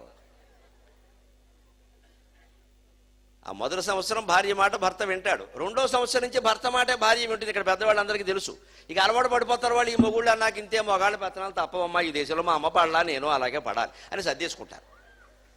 చిత్రం ఏమిటంటే మొదటి సంవత్సరం భార్య మాట భర్త వింటాడు, 2వ సంవత్సరం భర్త మాట భార్య వింటుంది, 3వ సంవత్సరం నుంచి వీళ్ళిద్దరూ ఒకరి మాట ఒకరు వినరు. వీళ్ళిద్దరి మాటలు ఇరుగు పొరుగు వింటారు. ఇక అంతే, కిటికీ తీస్తే బోర్డు సీరియల్, బోర్డు ఉంటా తోసు ఉంటా, తిట్టుకోవడమే. ఎందుకంత అయ్యిందండి? సరదాకి నవ్వుకున్నాం, బాగానే ఉంది. తీవ్రంగా ఆలోచిద్దాం. మొదటి సంవత్సరం ఉన్నంత మోజు కనీసం 2వ సంవత్సరం ఉన్నంత మోజు 3 ఏళ్ళు 4 ఏళ్ళు 5 ఏళ్ళు 10 ఏళ్ళు గడిచేసరికి ఎందుకు ఉండలేదండి? ఏమైపోయింది? నేను మొహమాటం లేకుండా చెబుతున్నానమ్మా, మనం ప్రేమించి పెళ్ళిళ్ళు చేసుకోవడంలా కామించి పెళ్ళిళ్ళు చేసుకుంటున్నాం. ప్రేమ ఉంటే ఇలా ఉండదు, ఆకర్షణ ఉంటే అలా ఉంటుంది. కుర్రాడు ప్రేమలో పడ్డాడంటే ఆకర్షణలో పడ్డాడు. It's not love, it's craziness. అదొక ఆకర్షణ, అదొక వ్యామోహం. అది తగ్గిపోతుంది సహజంగానే. ఒక ఏడాది కాగానే తగ్గిపోతుంది. విషయం అర్థమైపోయింది. మనం అనుకున్నంత ఏం లేదు ఇక్కడ, సీన్ అని తెలిసిపోయింది. ఏదో ఊహిస్తారు తెలియక. అందుకే వేదాంత గ్రంథాల్లో చాలా స్పష్టంగా చెబుతారు. వివేకానందులో చెబుతాడు ఓ చోట, 100 వేదాంత గ్రంథాలు చదివినా అర్థం కాని వేదాంతం 10 ఏళ్ళు కాపురం చేస్తే ఇద్దరికి టీకా తాత్పర్యాలతో అర్థమవుతుందని చెప్పాడు. ఇద్దరికి, భార్య భర్త ఇద్దరికి. ఎందుకని అనేక పిల్లలు, పెంపకాలు, ఆదాయం, ఖర్చులు, అప్పులు, గొడవలు ఇవన్నీ పడేసరికి ఇంత గొప్పది అనుకున్నంత ఇదిగా లేదు సంసారం అని అర్థమైపోలా, అనవసరంగా పెంచుకున్నామని. అప్పుడు ఖచ్చితంగా ప్రయత్నం చేస్తాం ఆత్మజ్ఞానం, ఆత్మజ్ఞానం, ఆత్మజ్ఞానం. అందుకే మీరు ఆధ్యాత్మిక సభలు మామూలుగా ప్రవచనాలు ఎక్కడైనా జరిగే చోట గుళ్ళల్లో జరిగే ప్రవచనాలు గమనించండి. ఖచ్చితంగా అబౌవ్ 60, 60 ఏళ్ళు దాటిన వాళ్ళే ఉంటారు. ఎవడైనా 30 ఏళ్ళ వాడు ఉంటే వాడిని పిలిచి ఓ దండ వేసేయచ్చు, అనుమానం లేదు. ఒకవేళ వాడు ఉన్నాడు అంటే ఎందుకు ఉంటాడు అంటే వాడికి ఇలాగే గర్ల్ ఫ్రెండ్ లాగే ఏవో కోరికలు తీరడానికే ఉంటాడు. వాడు జ్ఞానం కోసం ఉంటాడు. జ్ఞానం కోసం ఎవడన్నా ఉన్నాడు అంటే ఖచ్చితంగా వాడు వచ్చే జన్మలో రమణ మహర్షి, శంకరాచార్య అవుతాడమ్మా. వాడికి నమస్కారం. ఆధ్యాత్మికమైన సభల్లో మనం జ్ఞానం కోసం ఉండాలి, పుణ్యం కోసం కాదు, పురుషార్థం కోసం కాదు, జ్ఞానం కోసం ఉండాలి. జ్ఞానం అనేటువంటి ఒక్క ఆయుధాన్ని మనం ధరించగలిగితే, జ్ఞానం అనేటువంటి ఒక్క కవచాన్ని మనం ధరించగలిగితే ఏ కష్టాలు మన ఏం చేయలేవు, ఏ సుఖాలు మన వ్యామోహంలో ముంచలేవు. అన్నిటికీ అతీతంగా ఆనందంగా ఉండగలుగుతాం. మనకి ఏం జరిగినా జరగకపోయినా, ఎవరికి ఏం జరిగినా జరగకపోయినా మనం దాని గురించి ఆలోచించాం. మన కర్తవ్యం ఏదో మనం చేస్తాం. దానికోసం సుందరకాండ. నిన్న మనం చెప్పుకున్నట్టుగా సంపాతి నోట్లోంచి బయటపడిన వెంటనే వానరులందరికీ అర్థమైంది. ఆయన ఆశీస్సులు తీసుకున్నారు. లంకలో ఉందండి, ఖచ్చితంగా రావణాసురుడు తీసుకెళ్ళాడు సీతను, నేను చూశాను, లంక దక్షిణ ముఖంగా ఉంది, నాకు రెక్కలు లేవు కాబట్టి ఎగరలేదు, లేకపోతే నా తమ్ముళ్లాగే నేను ఎగిరి ఏదో ఒకటి చేసేవాడిని. వానరులంతా కలిసి సమావేశమై సముద్రం దాటాలి, సముద్రం దాటాలి, ఎవరు సరైన వాళ్ళు, ఎవరు సరైన వాళ్ళు అని చర్చ మొదలుపెట్టారు. ఒక్కొక్కరిని అడుగుతున్నారు, నువ్వు దాటగలవా, నువ్వు దాటగలవా. ఆశ్చర్యం ఏమిటంటే ఇంతమంది ఈ చర్చ చేస్తుంటే హనుమంతుడు అక్కడికి దూరంగా ఓ బండరాతి మీద కూర్చొని రామాయ రామ భద్రాయ రామచంద్రాయ వేధసే రఘునాథాయ నాథాయ సీతాయ పతయే నమః శ్రీరామ జయ రామ జయ జయ రామ శ్రీరామ జయ రామ జయ జయ రామ అని నామస్మరణ చేస్తూ మహాసమాధిలో మునిగిపోయి ఉన్నాడు. ఆయన ధ్యాస అది. హనుమంతుడి జీవితం నుంచి, సుందరకాండ నుంచి మనం ప్రధానంగా నేర్చుకోవలసినవి రెండు. ఒకటి స్మర్తవ్యం, 2 కర్తవ్యం. జీవితంలో ఈ రెండింటినీ మనం అనుసరిస్తే దుఃఖం మన దగ్గరికి చేరదు, ఆందోళన మనకి రాదు, మధుమేహం కానీ, రక్తపోటు కానీ, గుండెపోటు కానీ వచ్చే సమస్యలు. కర్తవ్యం అంటే నువ్వు చేయవలసిన పని చేయి, అనవసరంగా పనులు పూసుకోవద్దు. కర్తవ్యం అంటే డ్యూటీ, చేయవలసిన పని. చేయవలసిన పనులే మనం చెయ్యాలి, పూసుకోకూడదు. వయస్సు పెరుగుతున్న కొద్దీ తగ్గించుకోవాలి. కొన్ని యవ్వనంలో ఉన్నప్పుడు కాస్త ఏదో ఉత్సాహాలు ఉంటాయి. కొంచెం 40 ఏళ్ళు దాటే, 50 ఏళ్ళు దాటే బాధ్యతలు, బరువులు తగ్గించుకోవాలి, ఇంక పెంచుకోకూడదు. కర్తవ్యాలు మాత్రమే చేయాలి. 50 ఏళ్ళు దాటాయంటే కర్తవ్యాలు మాత్రమే చేయాలి, అనవసరంగా పెంచుకోకూడదు. అందుకే మనకు వాస్తుశాస్త్రంలో చాలా చక్కగా చెబుతారు, ఈశాన్యంలో బరువులు పెట్టద్దంట. ఈశాన్యం దిక్కులో తీసుకెళ్ళి ఈ మైకు పెట్టండి, ఏమవుతుందో చూస్తానని. ఏం కాదు. ఎందుకు చెప్పారు? కుర్చీ పెట్టండి, ఏం కాదు. ఎందుకు చెప్పారు? ఈశాన్యం ఈశ్వరుడు దిక్కు. మన ఇళ్లన్నింటిలో దేవాలయం, దేవుడు బొమ్మలు ఈశ్వరుడు ఈశాన్యంలో పెడతాం, దేవుడు పూజ. ఈశ్వరుడు దిక్కు. ఈశ్వరుడు కైవల్యాన్ని ఇస్తాడు. కైవల్యం అంటే మోక్షం. నీకు ముక్తి కావాలంటే ఉన్న బరువులు, బాధ్యతలు తగ్గించుకోవాలి, కానీ కొత్త బరువులు పెంచుకుంటే ఎలాగా? అందుకని ఈశాన్యంలో బరువులు పెట్టద్దన్నారు. అంత గొప్పది వాస్తుశాస్త్రం. వాస్తు చెప్పేవాళ్ళు ఎవరు? ఈ విషయాలు చెప్పరు. ఈశాన్యం పెట్టగోడ పెట్టు, ఆగ్నేయం అద్దగోడ పెట్టు, మీ ఆవిడని అక్కడ నుంచోబెట్టు అని చెప్తారంతే కబుర్లేదు. దీనివల్ల ఏమీ జరగదు, ప్రయోజనం. పెట్టగోళ్ళు, అడ్డగోళ్ళు ఉన్నవన్నీ కూలగొట్టడం, కొత్తవి కట్టడం, ఇదంతా గుడ్డి నమ్మకం, అసలు శాస్త్రమే కాదు. పైగా స్పష్టంగా మొహమాటం లేకుండా చెబుతున్నా, అపార్ట్మెంట్ కల్చర్ వచ్చిన తర్వాత వాస్తు గురించి మాట్లాడడం అంత బుద్ధి తక్కువ ఇంకోటి లేదు, దానికి అది పనికిరాదు. పల్లెటూళ్ళలో పూర్వం ఎకరం ఇల్లు, ఎకరం దొడ్డి ఉన్నప్పుడు పుట్టిన వాస్తు శాస్త్రం అది. మనం విశాఖపట్నం చేరి విశాఖపట్నంలో డాబా ఇల్లు చూద్దామంటే కనపట్ల, అన్ని అపార్ట్మెంట్లు, డిపార్ట్మెంట్లే. ఎక్కడ పెడతా ఉండే? నువ్వు ఈశాన్యంలో దేవుణ్ణి పెట్టావు, బావి తెవ్వావు, పక్కవాడికి అది వాయవు ఏమైంది? వాడు సెప్టిక్ ట్యాంక్ తెవ్వాడు, ఏమైంది మన పరిస్థితి? మనం బావి తెవ్వాం, నీ ఇళ్ళు పవిత్రం అని, వాడు సెప్టిక్ ట్యాంక్ తెవ్వాడు పక్కనే, వాడికి అది వాయవ్యం. మరి ఏం చేయమంటావు? ఆ వాయవ్యం నీళ్ళు ఇటు వచ్చాయా, ఈ ఈశాన్యం నీళ్ళు ఎటు? ఎవరు లెక్క చూశారు? అంతే. అపార్ట్మెంట్లకు అడ్డం మొదలుపెట్టిన తర్వాత వాస్తు చూడడం అంటే బుద్ధి తక్కువ, అనవసరం. ఇది కేవలం వాస్తు వ్యాపారులు బతకడం కోసం తప్పితే జాతిని బాగు చెయ్యదు. నిజమైన వాస్తు ఇది. ఈశాన్యంలో బరువు పెట్టద్దని ఎందుకు అన్నారంటే దాని తత్వం గ్రహించాలి. అక్కడ కూర్చుని దేవుడు పుస్తకాలు చదువుతున్నాం, రోజుకు పావు గంట అరగంట పోని ఓపుకున్న వాళ్ళు గంట కేటాయించారు. ఏమిటి 50 ఏళ్ళు చదివాం, ఎన్నో పుస్తకాలు చదివాం, ఎన్నో స్తోత్రాలు చదివాం, ఏం గ్రహించాం? ఏ బరువు తగ్గించుకున్నాం? ఏ బాధ్యతను వదిలిపెట్టాం? 70 ఏళ్ళు వచ్చినా ఇంకా నా పెత్తనం చెల్లాలి, నా మాట చెల్లాలని ఇంటా బయట కూడా ప్రయత్నం చేస్తున్నామే. మనకి ఈశాన్యంలో బరువులు ఉంటే ఎంత, పోతే ఎంత, మన మనస్సు నిండా బరువులే ఉన్నాయి. ఎప్పటికప్పుడు ఈ భౌతికంగా జరుగుతున్న విషయాన్ని మానసికంగా తాత్వికంగా ఆలోచన చేసుకోకపోతే ఏ తత్వశాస్త్రము అర్థం కాదు. అందుకని హనుమంతుడు కర్తవ్యం మాత్రమే చేస్తాడు. కాబట్టి వీళ్ళందరూ చర్చించుకుంటూ ఉంటే హనుమంతుడు దూరంగా వెళ్ళి శ్రీరామ జయ రామ జయ జయ రామ, శ్రీరామ జయ రామ జయ జయ రామ అదే ధ్యానంలో ఉన్నాడండి. ఆ ఖాళీగా ఉన్నప్పుడల్లా మన పని అయిపోయిన వెంటనే భగవన్నామస్మరణ ఏకాంతంగా చేస్తే ఖచ్చితంగా శరీరంలో, మనస్సులో, బుద్ధిలో ఉండే శక్తి పెరుగుతుందండి. ఒక తేజస్సు వస్తుందండి ఆ వ్యక్తిలో. ఏ సమస్యనైనా సరే తేలిగ్గా ఎదుర్కోగలుగుతాడు, ఏ పనైనా సరే సులభంగా చేయగలుగుతాడు. దీన్ని బ్యాటరీ ఛార్జింగ్ అంటారు ఇప్పుడు భాషలో చెప్పాలంటే. మనం సెల్ ఫోన్లో ఛార్జింగ్ అయిపోగానే ఖచ్చితంగా ఛార్జీలో పెట్టేస్తామా లేదా? మాట్లాడడం కుదరదు కదా. ఇంకా పైగా ఛార్జింగ్ తక్కువగా ఉన్నా అసలు లేకపోయినా మాట్లాడడం ప్రమాదం. అది ప్రమాదం అని కూడా తెలుసు.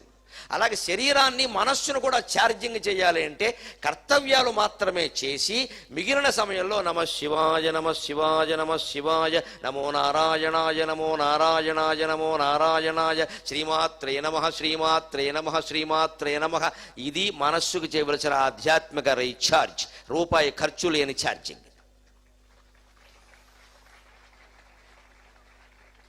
అప్పుడు కూడా ఏదో ఆలోచించడం, ఏదో మాట్లాడుతూ ఉండడం. సెల్ ఫోన్ మాటికి 5 నిమిషాలకు ఒకసారి ఏమన్నా వచ్చిందేమో, వస్తే తెలియదు, కడుపు నొప్పి, అదో జబ్బు చాలామందికి. పక్కన సెల్ ఫోన్ పెట్టి ఊరుకోరని చూస్తూ ఉండడం. మోగుతుందిగా, రింగుటోన్ ఒకటి ఉందిగా మా కర్ణ కఠోరంగాను, అది మోగుతుందిగా. అప్పుడు ఈలోపే కంగారు, ఎవరన్నా మెసేజ్ పెట్టారేమో, పెడితే ఏంటి తర్వాత చూడొచ్చుగా. మెసేజ్ అంటే అర్థం ఏమిటి? వెంటనే చూడాల్సింది కాదు, వెంటనే చూడాల్సిన అవసరమే. వెంటనే చూడాల్సిన విషయం ఫోన్ చేసి చెబుతారు. మెసేజ్ పెట్టారంటే అర్థం రేపైనా చూడొచ్చు, తొందర ఏం లేదు, ప్రమాదం ఏం లేదు అక్కడ. ప్రతి నిమిషం ఇలా తీసేసి ఇంకా ఏమి రావట్లే, అదే దృష్టి. ఇంకా ఇదే బాధ్యతలు అనవసరంగా పెంచుకోవడం, పూసుకోవడం, రాసుకోవడం. ఇక తలనొప్పి కాకపోతే ఎందుకు ప్రశాంతంగా ఉంటామండి?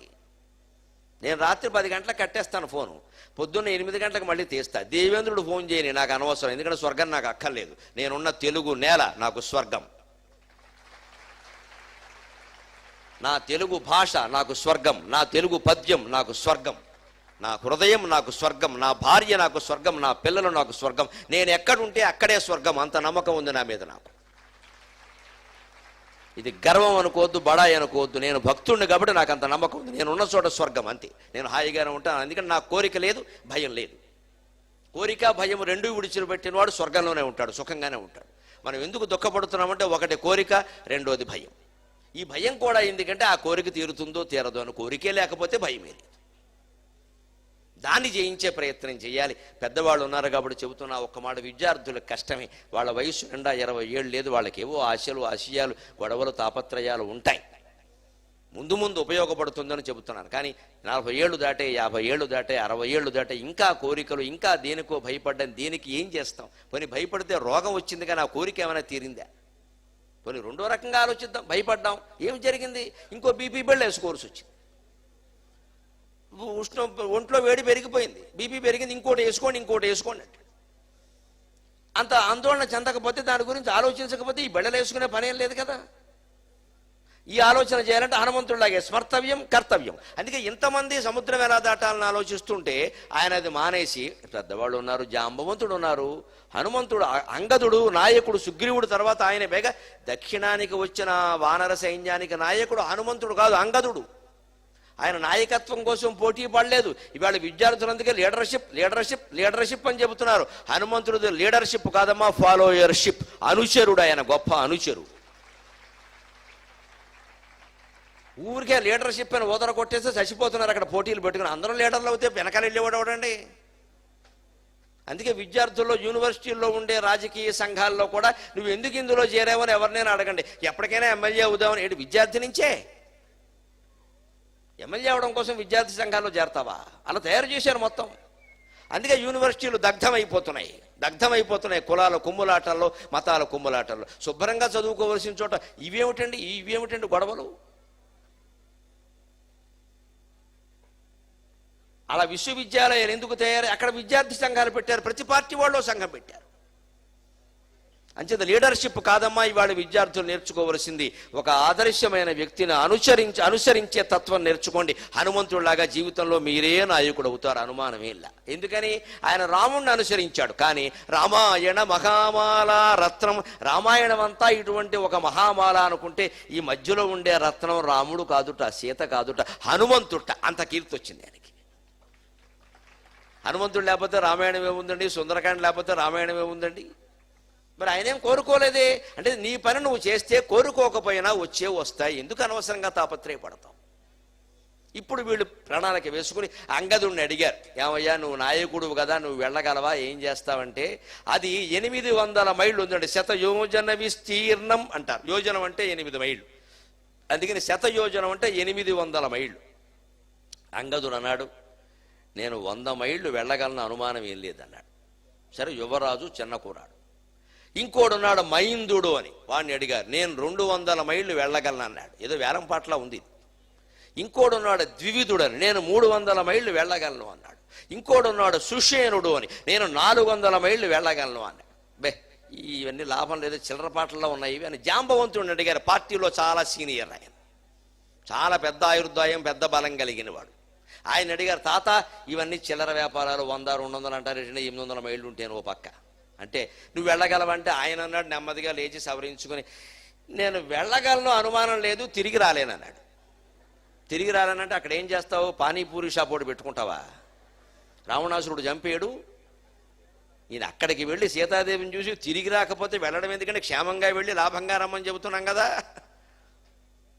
అంత గొప్ప మాట, మా క్షేమంగా వెళ్ళి లాభంగా రా. అది వేళ ఎలా మారిపోయింది? ఎవరన్నా పెడుతుంటే tata see you bye. Tata అంటే లారీ కంపెనీ పేరు, దాని కింద పడిపోతావు. టాటాలు చెప్పకూడదు అలాగా. టాటా లారీ కంపెనీ పేరు, అశుభం కూడాను.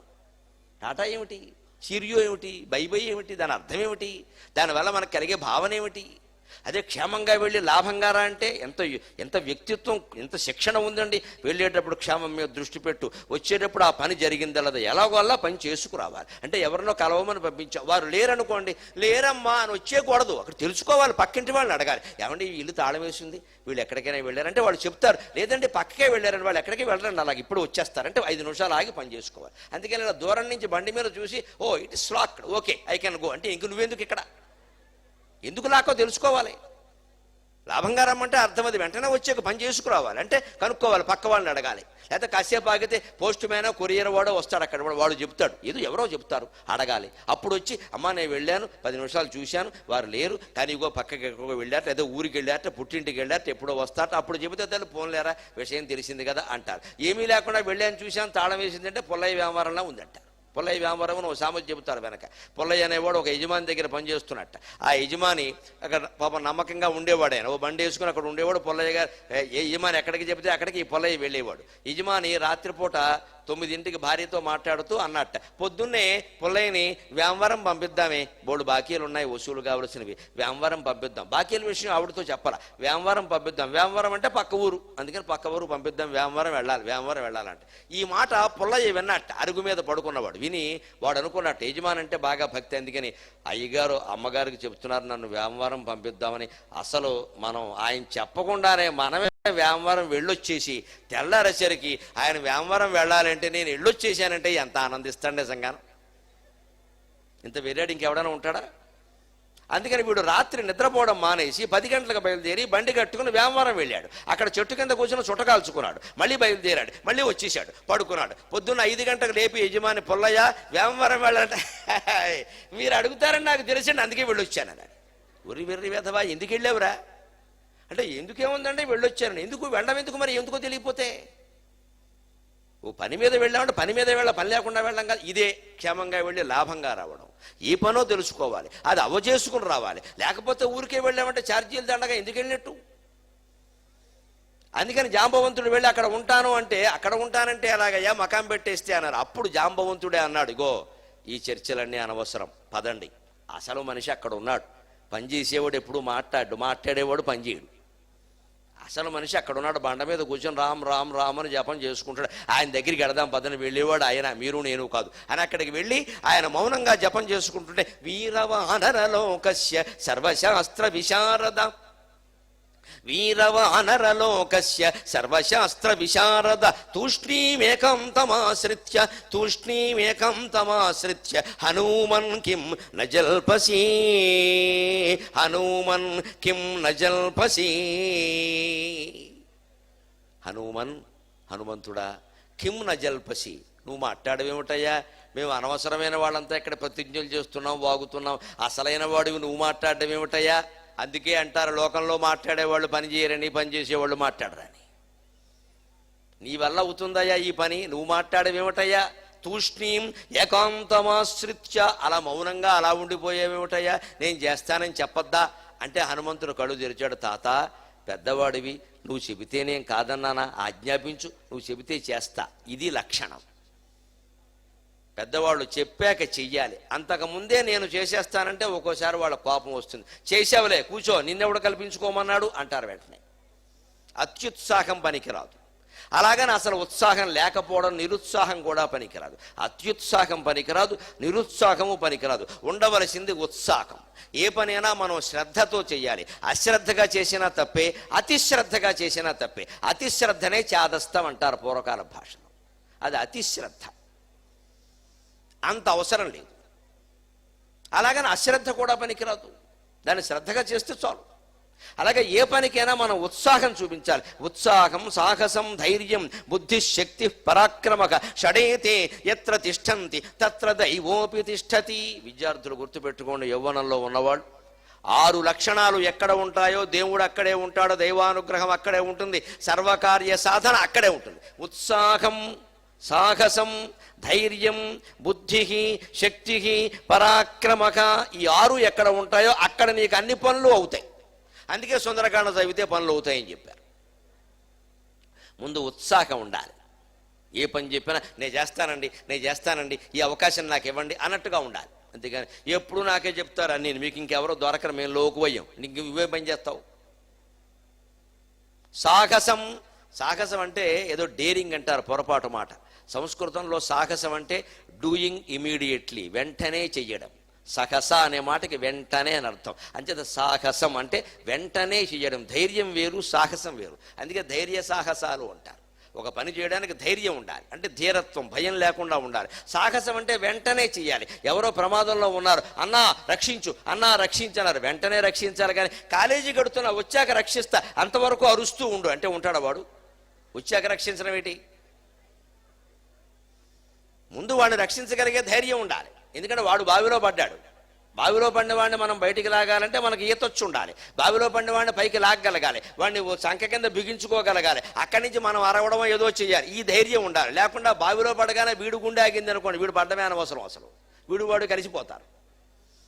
అందుకని పని చేయాలంటే ముందు ధైర్యం ఉండాలి. అది ధైర్యం ఉంటుంది కొంతమందికి. సాహసం ఉండదంటే ఆలస్యంగా చేస్తారు, ఎప్పుడో చేస్తారు. అలా కాదు, సాహసం వెంటనే చేయాలి. ఉత్సాహం, సాహసం, ధైర్యం. బుద్ధికి సరిగ్గా చూసుకోండి ఎంత గొప్ప. తెలివితేటలు ఉండాలి ఏ పని చేయడానికైనా. కేవలం నాకు శరీరంలో బలం ఉంది, నేను చేసుకుంటూ పోతా అది అనుకో. అన్ని పనులు శరీర బలంతో అవ్వవు, బుద్ధి బలంతో అవుతాయి చాలా భాగం. తెలివితేటలు ఉపయోగించాలి. ఇది ఎలా చేయాలి. బండ పని చేస్తే అన్నీ అవ్వవు, తెలివితేటలు ఉపయోగించాలి. బుద్ధికి, శక్తికి. 5వది శక్తి, అంటే శారీరక శక్తి. కొంతమందికి తెలివితేటలు ఉంటాయి, కానీ శరీరాన్ని బలంగా చూసుకోకపోతే ఆ పని చేయడానికి అవసరమైన సామర్థ్యం ఉండదు. ఒంట్లో చాలా తెలివితేటలు ఉన్నాయి, కానీ ఏ పని చేయలేము. ఎందుకంటే అరగడియ భోగం, 6 నెలల రోగం, అలా ఉంది ఆరోగ్యం. అరగంట బాగుంటే 6 నెలల పాటు ఏడుస్తూ ఉంటాడు, ఇంకేం చేస్తావు? అందుకని శరీరారోగ్యం కూడా చూసుకోవాలి. గురజాడ వారు చెప్పినట్టే, ఈశ్వరోమని మనుషులుంటే దేశమే గతి బాగుపడునోయ్, తిండి కలిగితే కండగలదోయ్, కండగలవాడేను మనిషి అన్నాడు. అంచేత యువకులు ఖచ్చితంగా ఉండాలమ్మా. అందున యువకులు శుభ్రంగా 6 ప్యాక్ 8 ప్యాక్ అల్లు అర్జున్ లాగే ఉండాలి, అనుమానం ఏం లేదు. కానీ ఈ ప్యాక్ అంతా ఎందుకు? గర్ల్ ఫ్రెండ్ని ఆకర్షించడానికి కాదు, దేశాన్ని ఉద్ధరించడానికి, బలహీనుల్ని కాపాడడానికి. ఆ బలం అందుకోసం. ఇవాళ ఎందుకు జరుగుతోంది? సినిమా యాక్టర్లు సల్మాన్ సింగ్, వాడికి జీవితంలో పెళ్ళవద్దు, ఎన్ని ప్యాకులు చేసినా సరే. వాడు పెద్ద కండల వీరుడు, ఇన్కమ్ ట్యాక్స్ ఎగ్గొట్టేవాడు, ఫుట్పాత్ మీద పడుకున్న వాళ్ళని చంపేసేవాడు, జింక మాంసం కోసుకుని వండుకుని తినేవాడు. వీళ్ళు మనకి హీరోలు, దేశం కర్మకాలి. వాళ్ళని మనం ఆరాధిస్తూ ఉంటాం. ఫుట్పాత్ మీద పడుకున్న వాళ్ళని చంపేశారండి కారు వేసుకుని వెళ్ళి. ఎంత గొప్పగా ఉంది మన వ్యవస్థ అంటే వదిలేశారు హాయిగా. నిర్దోషి. దోషి ఎవరంటే చచ్చిపోయిన వాళ్ళు, వాడెందుకు దోషి అవుతాడు? పైగా చిత్రం అండి, నాకు ఆశ్చర్యం ఆ సినిమా ప్రపంచం వాళ్ళ మాటలు. సాటి హీరోలు ప్రకటనలు ఇచ్చారండి, అక్కడ పడుకోవడం వాళ్ళదే తప్పు. అబ్బా, ఈ దేశంలో ఫుట్పాత్ మీద పడుకోవడం తప్ప, వీడి ఆస్తి మొత్తం కరిగిపోయి తిరుపతి మెట్ల మీద పడుకునే యోగం వస్తే అప్పుడు వీడికి తెలుస్తుంది ఆ బాధ ఏమిటో. అవకాశం ఉన్నవాడు ఎవడైనా ఫుట్పాత్ మీద పడుకుంటాడండి? కనీసం ఓ సూర్యు కింద పడుకునే అవకాశం ఉంటే ఫుట్పాత్ మీద పడుకుంటాడని ఎవడన్నా ఆ మార్గం వాడికి పని లేక పడుకున్నాడా? అంటే పేదవాళ్ళని లోకు కట్టడం, అసఖ్యించుకోవడం అన్నమాట. వీళ్ళని మనం ఇక్కడ బొమ్మలు పెట్టి ఆరాధిస్తున్నాం ఈ సినిమా హీరోలని అంటే యువతరం ఆలోచింతురు కాక ఎంత వివేకంతో ప్రవర్తిస్తున్నాము. రేపటి నుంచి హనుమంతుడు బొమ్మ పెట్టుకోండి, సీతారాముల బొమ్మ పెట్టుకోండి, ఈ దౌర్భాగ్యుల బొమ్మలు తీసేయండి. మేము సినిమా హీరోలకు అభిమానులం, క్రికెట్ వాళ్ళకి అభిమానులం కావండి, మనం హనుమంతుడికి మాత్రమే అభిమానులం. ఎవరు దేశాన్ని ఉద్ధరిస్తారో, ఎవరు జాతికి ఉపయోగపడతారో, ఎవరు బలహీనుల పట్ల, పేదల పట్ల, కష్టాల్లో ఉన్న వాళ్ళ పట్ల దయగలిగిన వాళ్ళు హీరోలు. కానీ ప్రభుత్వానికి కట్టవలసిన పన్నంతా ఎగ్గొట్టేసి శుభ్రంగాను, ప్రభుత్వం దగ్గరేమో స్థలాలు తీసేసుకుని శుభ్రంగా స్టూడియోలు కడతామని చెప్పి సొంత వ్యాపారం కూడా చేసేసుకుని, బ్యాంకుల దగ్గర కూడా 100 కోట్లు అప్పులు తీసేసుకుని ఎగ్గొట్టేవాళ్ళు ఇవాళ హీరోలండి. వీళ్ళు మనకి నీతులు చెబుతారండి. వీళ్ళని అభిమానించకూడదు, వీళ్ళ కూడా తిరుగుతున్నామంటే సంస్కృతికి ద్రోహం చేస్తున్నట్టు. అభిమానించవలసింది ఇలాంటి వాళ్ళని.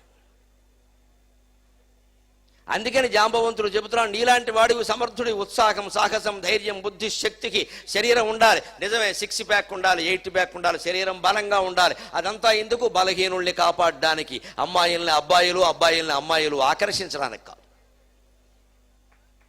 ఇక 6వది పరాక్రమక. పరాక్రమం అంటే మనం ఏదో పొరపాటు అర్థాలు చెబుతారు సాధారణంగా మా పండితులు, ఏదో దండయాత్ర చేయడం ఆక్రమం, అది కాదండి. ఎవరు దండయాత్ర చేస్తారండి? ఆక్రమక, ఇతరుల కంటే ముందుకు దూసుకు వెళ్ళగలగడం, చొరవ, ఇనిషియేటివ్ అంటారు దాన్ని ఇంగ్లీష్లో. పరాక్రమం అంటే అర్థం అది. కాస్త చొరవగా దూసుకు వెళ్ళాలి. ఏదైనా ఇంటర్వ్యూ జరిగినప్పుడు చూడండి, 10 మందిని వాళ్ళు ఇంటర్వ్యూకి పిలిచే ముందు ఏం చేస్తారు? 10 మందిని ఓ రూమ్లోకి వచ్చేప్పుడు గ్రూప్ డిస్కషన్ అంట పెడతారు. ఎవరు చూరు అప్పుడు ఏం చేయాలి?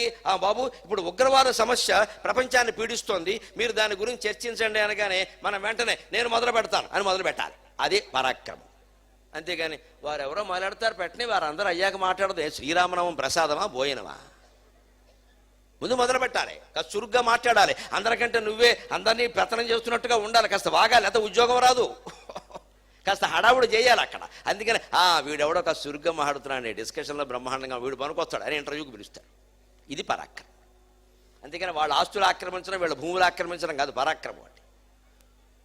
10 మంది ఒక పనికి పూనుకున్నప్పుడు కాస్త ఎవడు చురుగ్గా ఉంటాడో వాడు పరాక్రమవంతుడు. అందులో తప్పుడు అర్థం ఎక్కడుందండి? మనం చెబుతున్నాం కానీ. ఉత్సాహం, సాహసం, ధైర్యం, బుద్ధి, శక్తి, పరాక్రమక షడైతే, ఈ 6 ఎత్ర తిష్టంతి, ఎక్కడ ఉంటాయో తత్ర దైవోపి తిష్టతి, అక్కడే దేవుడు ఉంటాడంటే అర్థం అండి. ఈ 6 ఉపయోగించి మీరు పని చేస్తే దైవానుగ్రహం ప్రసరించడం ఖాయం. సందర్భం వచ్చింది కాబట్టి ఒక్క మాట చెబుతున్నా. శాస్త్రీయంగా, పరమ విచక్షణాత్మకంగా దైవానుగ్రహం అనేది నదుల్లో కానీ, చెట్లల్లో కానీ, పుట్లల్లో కానీ, విగ్రహాల్లోనే కానీ ఉండదు. అది మన గుండెల్లో ఉంటుంది ఖచ్చితంగా. దేవుడు అంతటా ఉన్నాడని మనం అంగీకరిస్తున్నాం కదా, సర్వాంతర్యామి అన్నాం కదా. ఒక చెట్టులో ఉన్న దేవుడు, ఒక పుట్టలో ఉన్న దేవుడు, ఒక నదిలో ఉన్న దేవుడు, ఒక గుడిలో ఉన్న దేవుడు మనిషి గుండెల్లో ఉండడండి. ఎంత ఆశ్చర్యం అండి ఈ మాట! అదేమిటండి? అదేం అజ్ఞానం? గుళ్ళో దేవుణ్ణి ఎవరు ప్రతిష్ఠించారండి? బ్రాహ్మణులైనా, పురోహితులైనా మనుషులే కదా. మనుషులు ప్రతిష్ఠించిన విగ్రహం దేవుడైనప్పుడు, దేవుడు స్వయంగా ప్రతిష్ఠించిన మనిషి దేవుడు కాకుండా ఎలా ఉంటాడండి? ఖచ్చితంగా సాటి మనిషిని, ఏ కులం వాణ్ణి, ఏ మతం వాణ్ణి, ఏ ప్రాంతం వాణ్ణి, ఎవరిని మనం అవమానించినా సాక్షాత్తు దేవుణ్ణి అవమానించినట్టే. ఈ ఒక్క భావన మనస్సులో నింపుకుంటే ఇన్ని కుమ్ములాటలు, ఇన్ని హత్యలు, ఇన్ని గొడవలు, పొద్దున్నే టీవీ పెట్టగానే ఇన్ని దౌర్భాగ్యపు వార్తలు ఉంటాయండి. మనం మనుషుల్ని అవమానిస్తున్నాం, చెట్లని, నదుల్ని, పుట్టల్ని గౌరవిస్తున్నాం. మనం అవి చాలా గొప్పవని చెబుతున్నాం. మనం చెట్టు చుట్టూ తిరగమని ఎందుకు చెబుతారు అంటే, చెట్టుకు పసుపు రాయమని, కుంకం పోయమని, తోరణాలు కట్టమని కాదు, చెట్టుని కాపాడమని, నీళ్లు పోయమని, అందుకోసం చెబుతారు. అది మానేసేసి మనం దానికి బాగా సేవలు చేసేసి ఆ చుట్టూ తిరిగితే కోరికలు తీరాయని చెప్పడం, ఇంకెవరో 10 మంది వచ్చి ఇంకా తిరుగుతూ కూర్చోవడం. అప్పుడు ఆ చెట్టు దగ్గరికి యాత్రలు పెరుగుతాయి, యాత్రా స్పెషల్ బస్సులు వాళ్ళు బాగుపడతారు, చెట్టు చచ్చిపోతుంది. ఎందుకంటే వీళ్ళు అక్కడ ఆముదం పోసేశారు, దీపాలు ఎట్టేశారు, అరటిపళ్ళు పోసేశారు, చెట్టు పాడైపోయింది. చెట్టుకు మేలు జరగల, మనకి మేలు జరగల, యాత్రా స్పెషల్ వాళ్ళు బాగుపడ్డారు. మా పోటుగాడిని ఎవరన్నా ప్రవచనం చెప్పేవాడిని పిలుస్తాడు వాడు. ఆ చెట్టు మహత్యం, చెట్టు వైభవం, చెట్టుకంత వైభవం ఉంటే చెట్టంత మనిషికంత వైభవం ఉంటుంది. మహానుభావ, ఆలోచన చేయండి. సుందరకాండ మనిషి వైభవం గురించి మాట్లాడుతుందమ్మా, చెట్టు వైభవం కాదు, పుట్ట వైభవం కాదు. సముద్రాన్ని దాటిన మనిషి, ఆకాశాన్ని చీల్చిన మనిషి, రాక్షసుల్ని ఎదిరించిన మనిషి హనుమంతుడు. ఆయన మన హీరో. ఆయన మనిషి కూడా కాదు, వానరుడు. వానరుడికి అంత శక్తి దైవానుగ్రహం వల్ల వస్తే నరులమైన మనం ప్రయత్నం చేస్తే ఎంత శక్తి వస్తుందండి. ఆ రామధ్యానం చెయ్యాలి, అది గుండెల్లో చెయ్యాలి. అదే స్మరణ, అదే స్మరణ. మన పని మనం చేసి మిగిలిన సమయంలో దైవధ్యానం చేస్తే అంత హాయిగా ఉంటుంది. అందుకే వీరవానరలోకస్య, ఈ వానర లోకానికి మొత్తానికి నువ్వే వీరుడివి. సర్వశాస్త్ర విశారద, ఇది గుర్తుపెట్టుకోవాలి. మాట చాలా గొప్ప మాట ఇది, వాల్మీకి వాడింది. ఏదైనా పని అవ్వాలి అంటే దానికి సంబంధించిన శాస్త్రజ్ఞానం అంటే సబ్జెక్ట్ నాలెడ్జ్ అండి, అంతకంటే ఉంది. అక్కడ సంస్కృతంలో చెప్పారు, ఇక్కడ అర్థం అవ్వాలి సబ్జెక్టు నాలెడ్జ్. ఆ పనికి సంబంధించిన జ్ఞానం లేకుండా పని ఎలా అవుతుందండి? ఓ బ్యాంకుకి వెళ్ళి ఏదో డబ్బు తేవాలి అంటే ఆ కాగితం చెక్ ఎలా రాయాలి, దాని కౌంటర్ ఫైల్ ఏం చేయాలి, ఆ డిపాజిట్ చేసే చలానా ఎలా రాయాలి, అక్షరాల్లో ఎలా రాయాలి, అంకెల్లో ఎలా రాయాలి, సంతకం ఎక్కడ పెట్టాలి, ఎన్ని అంకెలు వేయాలి, ఎలా చూసుకోవాలి, తేదీ ఎలా వేయాలి. అక్కడ ఇప్పుడు బ్యాంక్ కాగితాలు మీరు చూడండి, గళ్ళు ఉంటాయి. ఆ గడి ప్రకారమే మీరు తేదీలు వెయ్యాలి. 25వ తేదీ అన్నామంటే 2/5, ఇవాళ నెల జనవరి నెల కదండి, 1 వేసేయకూడదు, 01 వెయ్యాలి, లేకపోతే గడిలో పడదు. దానికి సంబంధించిన బ్యాంకు పత్రం ఎలా రాయాలో తెలియకుండా నువ్వు బ్యాంక్ వెళ్ళి పనిచేస్తానంటే ఏం చేసుకొస్తావు? తీరా తీసుకుంటాడు, ఓ ₹1,00,000 కట్ట తీసుకుంటాడు, ఈ జీన్స్ ప్యాంట్ వెనక జేబులో పెడతాడు, ఎవడో కొట్టేస్తాడు. కొట్టేయకపోయినా ఇంటికి వచ్చారు కదా మొత్తం తడిసి ముద్దయిపోతుంది, చెప్తే వెండవు. జీన్స్ ప్యాంట్ అంటేనే చెమట, అందులో ఈ కట్ట పెట్టాడు, తడిసిపోయింది, పైగా తీశాడు, చిరిగిపోయింది. అప్పటికే ఏంటంటే నేను చూసుకుంటావనే కదా చెప్పింది, ఇదే చెప్పింది. ఒక చిన్న పనికి ఇంత ఉండాలి అంటే పెద్ద పెద్ద పనులకు ఎంత ఉండాలండి? మనం ఏ రంగంలో పనిచేయదలుచుకున్నామో దానికి సంబంధించిన శాస్త్రజ్ఞానం అంటే సబ్జెక్ట్ నాలెడ్జ్. నేను సుందరకాండ మీద మాట్లాడాలి అని అనుకున్నామండి. వాల్మీకి రామాయణం చదవాలా వద్దా, విశ్వనాథ వారి కల్పవృక్షం చదవాలా వద్దా, ఇతరుల గ్రంథాలు చదవాలా వద్దా, ఏం చదవకుండా ఏం మాట్లాడతాం? అది సబ్జెక్ట్ నాలెడ్జ్. అందుకని హనుమాన్ నీకు శాస్త్ర విశారదుడివి, నువ్వు కాకపోతే ఎవరు పెడతారయ్యా అన్నాడు. ఆ మాట అందుకున్నాడు ఆయన. తాత, మీ ఆజ్ఞ కోసం చూస్తున్నాను, మీ వంటి పెద్దవాళ్ళందరూ ఉన్నారు, మీరు ఉండగా నేను పోటీ పడ్డం మంచిది కాదు కదా. హనుమంతుడికి ఎంత వినయం ఉందో గమనించండి విద్యార్థిని విద్యార్థులు. తనంత తాను సిద్ధపడలేదు, గర్వపడలేదు. వాళ్ళు అడిగిన తర్వాత ఒక్క క్షణం ఆగలేదు. అంతే, వాళ్ళందరూ అనుమతి తీసుకున్నాడు, సముద్రం దాటాడు. ఎలా దాటాడో చెబుతున్నాడు చూడండి వాల్మీకి తన భాషలో సుందరకాండ. ఒక్కసారి ఆకాశానికి ఎగిరట్ట. ఆకాశంలో ఏ మార్గంలోకి ఎగిరాడు? మన ప్రాచీనులు భారతీయ ఋషుల యొక్క ఖగోళ శాస్త్ర పరిజ్ఞానం ఈ శ్లోకంలో ఉందండి. రామాయణం సామాన్యమైన విషయం కాదు.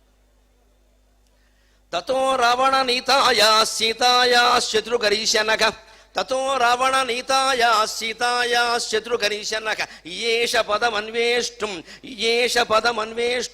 చరణాచరితే పథి, ఏష పదమన్వేష్టం చరణాచరితే పథి. రావణ నీతాయాక సీతాయాక, రావణాసురుడు ఎత్తుకెళ్ళిపోయినటువంటి సీతాదేవి యొక్క జాడ కనుక్కోవడానికి. శత్రుకరీశనక, చాలా గొప్ప మాట వాల్మీకి వాడింది. శత్రుకరీశనక అంటే అర్థం ఏమిటండి? శత్రువులను కృషింపజేసిన వాడు అని అర్థం. పొరపాటు కాదు వాల్మీకి వాడడం. ఇంతవరకు హనుమంతుడు ఒక్క శత్రువును జయించలేదు. ఇదే మొట్టమొదటి కబడ్డీ ఆట. ఇంతవరకు హనుమంతుడు తన జీవితంలో ఒక్క శత్రువును ఓడించలేదు. మరి శత్రుకరీశనక ఏమిటి? ఇక్కడే వాల్మీకి రామాయణంలో ధ్వని అంటారు.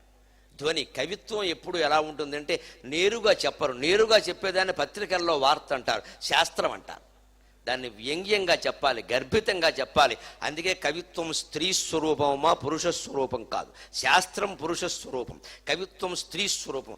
ఆడవాళ్ళండి, వాళ్ళందరికీ నమస్కారం, చాలా నర్మగర్భంగా చెబుతారు, చాలా వ్యంగ్యంగా చెబుతారు విషయాన్ని. ఏది నేరుగా చెప్పరు. మగాడు గ్రహించుకోవాలి, లేకపోతే దెబ్బరొట్టి అంటారంతే, అనుమానం. చాలా తెలివిగా మాట్లాడతారు. కొత్త చీర కట్టుకుంటారు పుట్టినరోజు నాడు. ఇప్పుడు మామూలుగా కొత్త చీర కడతారు. అక్కడ 2 ఇడ్లీ అక్కడ పెడతారు ఈ భర్త తినడం కోసం. పక్కన నిలబడతారు అంటారు, ఏం మాట్లాడరు. అదే కవిత్వం అంటే అంటారు. అంటే ఈ మొగాడికి అర్థం కాక ఇడ్లీ బాగుంది, ఇడ్లీ కాదు చీర బాగుందా అని అడుగుతున్నాం, అది విషయం. వీడికి ఈ జన్మకు అర్థం కాదు. అనుభవం మీద చెబుతున్నాను, ఇవన్నీ ఎలా వస్తాయి. ఒక్క సకిలింపు, దాంట్లో అర్థం ఏమిటో తెలియదు. చీర బాగుందన్నాం అనుకోండి, మీరు ఎప్పుడు కొన్నారో చెప్పండి, ఇదో ధారణా పరీక్ష. 1000 పద్యాలు అప్పగించడం తేలిక ఇంతకంటే. ఎప్పుడు కొన్నారో ఎలా చెబుతాం, అసలు మనం కొన్నామో లేదో గుర్తులేదు. అది అంతేనండి, వాళ్ళు అలాగే ఆలోచిస్తారు. ఖచ్చితంగా చెప్పేసామనుకోండి, మనం పెళ్ళైన 3వ సంవత్సరం కాకినాడ బానుగూడు జంక్షన్లో ఈ చీర కొన్నా అంటే, అయ్య బాబోయ్ నా మొగుడు బంగారు కొండ ఎందుకంటే ఎంత శ్రద్ధ. అది కావాలి. అంత అల్ప సంతోషం, నిజంగా నమస్కారం పెట్టాలి చిన్న విషయానికి సంతోషించదు.